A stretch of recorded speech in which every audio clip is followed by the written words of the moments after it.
One day when I was busy doing some cleaning, that was when I came across a photograph of my brother. This picture, it was taken a very long time ago before smartphones. And when I sat down, I then could not recognize the boy that my brother ended up becoming, because my brother, he is a ritualist. He went to Botswana where he did some money rituals. He sold our family.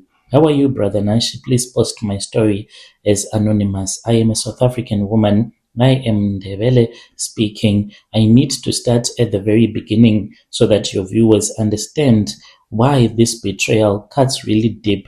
It cuts deeper than any knife. I am the eldest one in the family, the one who understood the poverty that was in the family. When my brother was born, our mother had no choice but to keep on working. My mom had been working on a white man's farm on the outskirts of Gauteng. We stayed in a village which was close by. There was no such thing as maternity leave, when you are working on the farm. My mom, when she went to give birth, in a couple of days, she was already on the truck returning back to work, because there was this other truck that used to come and collect those people that worked in the farms in the morning. And when she would return back home, my mom would return back home around 7 in the evening. I was only 12 by then, yet I acted as if I was the mother. I would do everything, and I understood that my mom was supposed to work. She was back in the fields, bent over and working within a couple of days after giving birth. I was only 12 years, but after my mom kept on getting sick, I also could not go to school. So I stopped going to school in grade 7 so that I could become like a mother even to my own mom. As for my mother, she did not want to associate with her own relatives, because her brother, who was my uncle, he had plenty of taxes, yet my mom was suffering like this. She always said that there was something that was wrong with our uncle. For our uncle, his taxes, they were always getting involved in accidents, and these were deadly accidents. Whenever my mom would say that she had a dream about her uncle, then you will know that my mom will get so sick. She would have a stroke. Somehow, mysteriously, like a miracle will happen. Then that stroke will just disappear, and then she will be okay. She will start to go to work again. So that same spirit that was possessing our uncle, for him to do all of those money rituals, I think that it was the same spirit that possessed my brother. Make sure that when you name your children, you name your children after good people, because even though my mother hated her brother because of the money rituals that he was doing, but she named my brother after my uncle. As for my brother, I was like a mother. I would wash his nappies. I did everything, look for firewood. When we did not have food, I would stay hungry so that he can have the last bit of the porridge. I protected him even though life was difficult.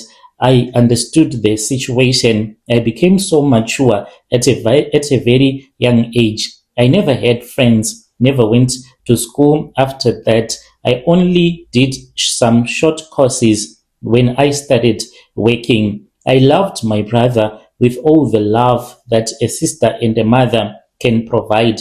I sacrificed my entire future. No one can understand. We grew up poor. After my mom got so sick, then we moved to Joburg.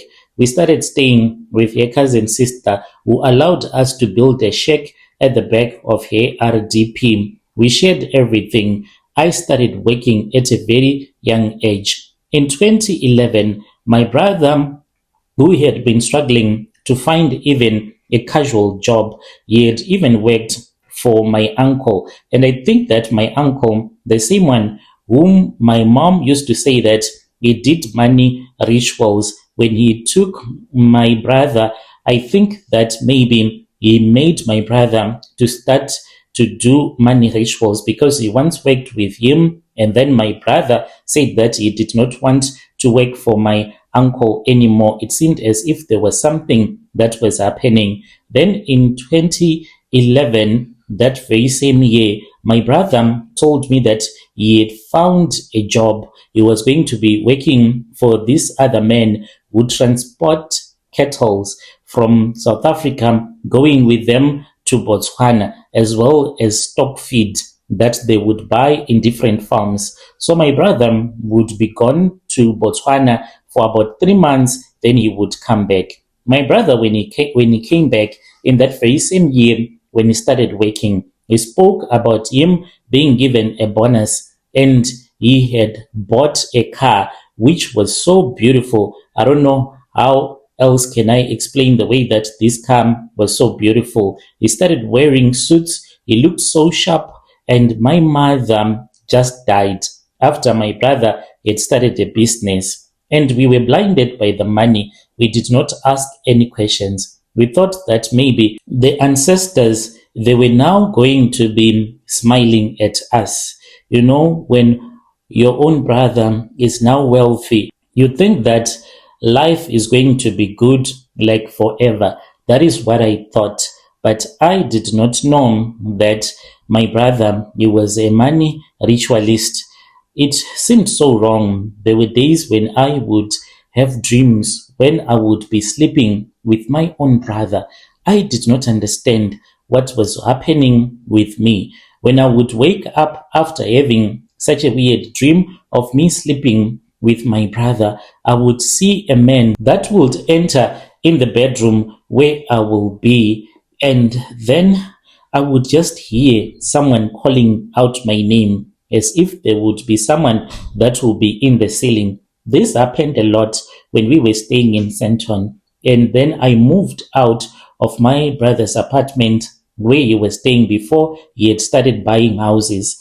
There was something that just felt so wrong being around him. And I just felt as if maybe it was me. I started going to church. They prayed for me, and I even went and I confessed to this other pastor whom I told that I was having all of these dreams and I did not understand what was wrong with me. Was it that I had feelings, strange feelings that are taboo to my own brother? The pastor prayed for me, and this pastor ended up taking advantage of me. He slept with me, for he said that maybe it was because I was a woman that had high libido and I did not know how else to get rid of that libido. And he slept with me, and I realized what was happening, and I stopped going to church. What we did not know at that time was that our blood was being used by our brother. So we had this other sister of ours, our cousin sister. She passed away. She died whilst she was planning her own wedding. My brother acted as if he was someone that really loved his family. He made sure that she went to the best private hospital. He paid for each and everything at the funeral. Like, I even caught my brother. He was smiling when the coffin was brought to his house in Centon. That was where the funeral was held.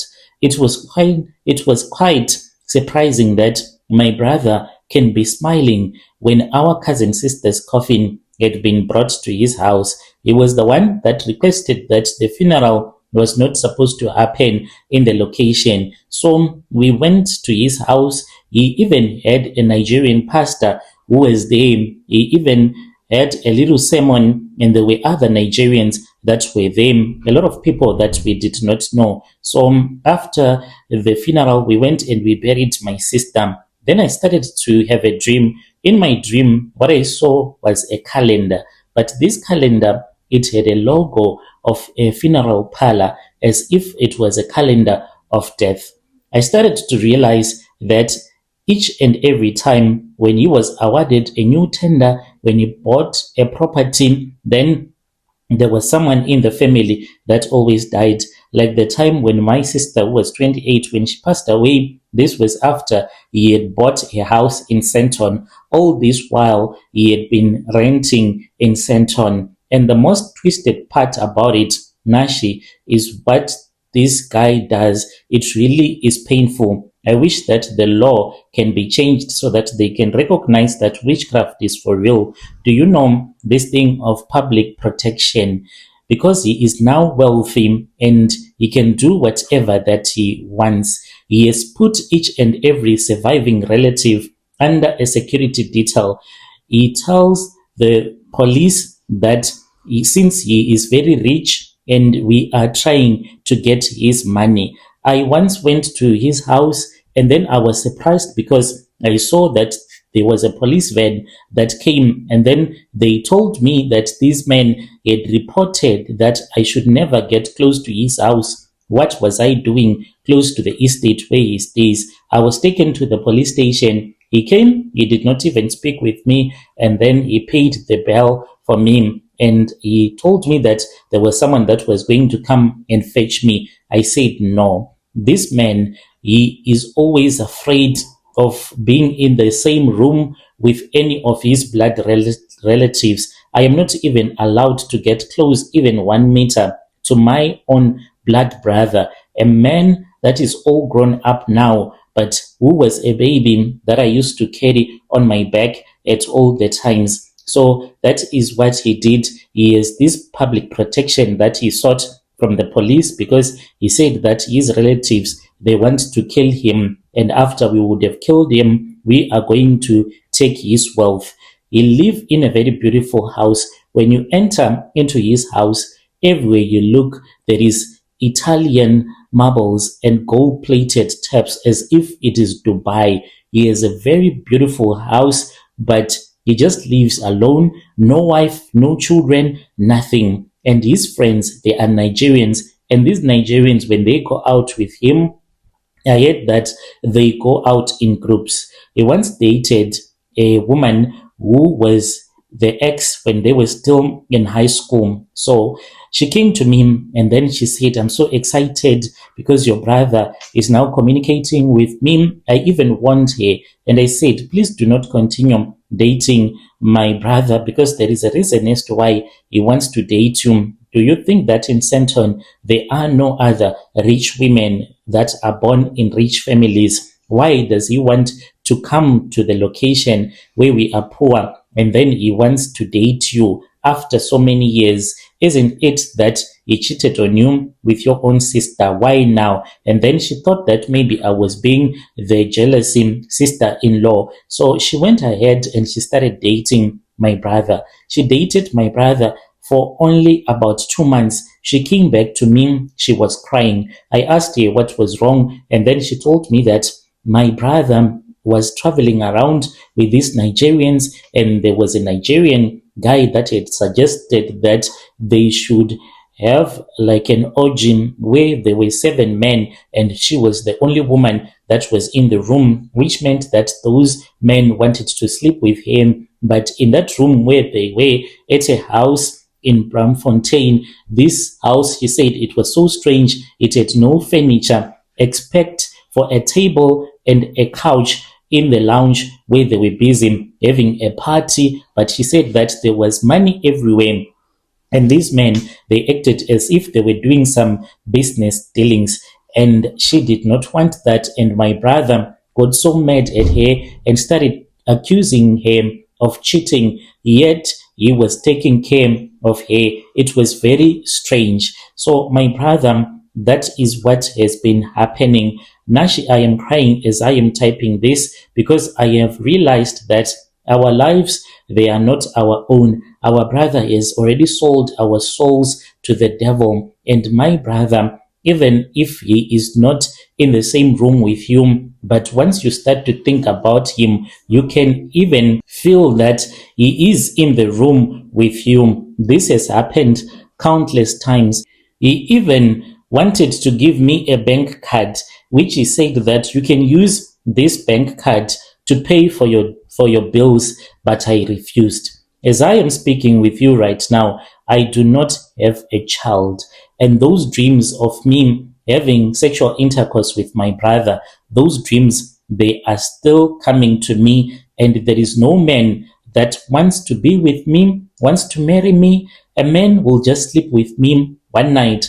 The next morning, if you see that man, you will be so moody, not wanting to speak with me. There are so many times when I have gone out to sleep with a man at a lodge because I am a human. I still want to make love to a man. The man will just wake up when I am asleep and just run away and never call me again. I am tired of being this cheap woman who always go on Tinder to look for sexual relationships, and those men, they will just dump me. I don't have a child, and I have been told by different powerful local sangomas here in Joburg that I will never be able to have a child because my brother's semen is inside of my womb unless if it is cleansed. Some, they have tried to cleanse me. Some have taken me to the river to cleanse me, but still it does not work at all. My brother is wealthy, but he lives his own life, his lonely life. He does not have a wife. He does not have a child. I don't know what he wants. As a family, we are scared. We can't speak with him because he reported each and every family member to the police. If I go to his house or anywhere close to his house this time, if I get arrested, I will go to prison for a very long time. Nashi, I am reaching out to your channel because I know that I am going to become the next sacrifice. I feel it. I see it in my dreams. I felt it even last week. I saw a man that entered into my house. This was in broad daylight when I just wanted to sleep a little bit. And this man came with a knife and he slaughtered me just like the way that we slaughter a chicken. I feel that I am the big sacrifice that he has been keeping. I am completely trapped. I am looking for any sangoma from any part of Africa. Please, they can give me their number in the comment section. I can't do anything.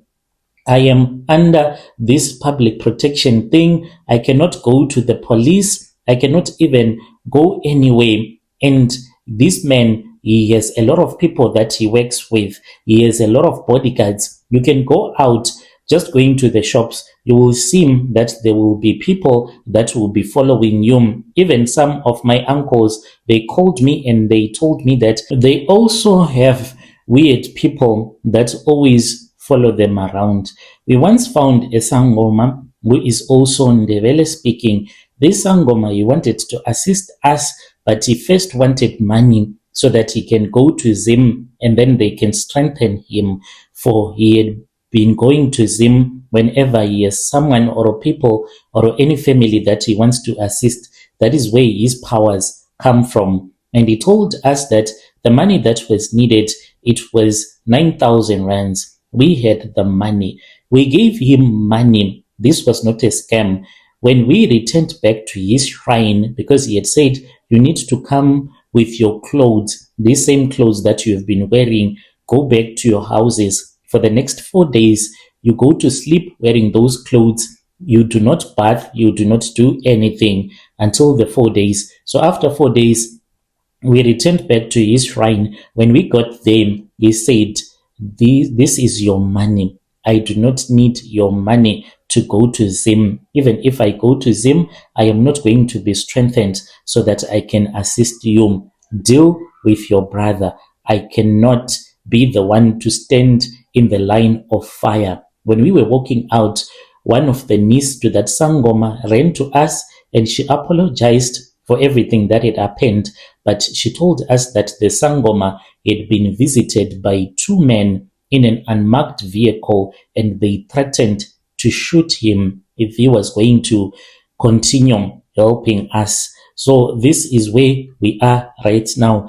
It is a matter of us just waiting for the day that he calls out your name, because we were told by the Sangoma that there is a room there in Senton where he goes into and he calls out the name of the person that is related to him by blood, that he wants to spill the blood of that person, and then you die. This is where we are right now. Dear listeners, right there was a message that was sent to us by one of our DM sister. Let us try to speak with our sister in the comment section. She was saying anyone who knows someone that can help us, they can leave the phone numbers in the comment section so that we can find some help. Strange things indeed, they do happen in this world. Yo.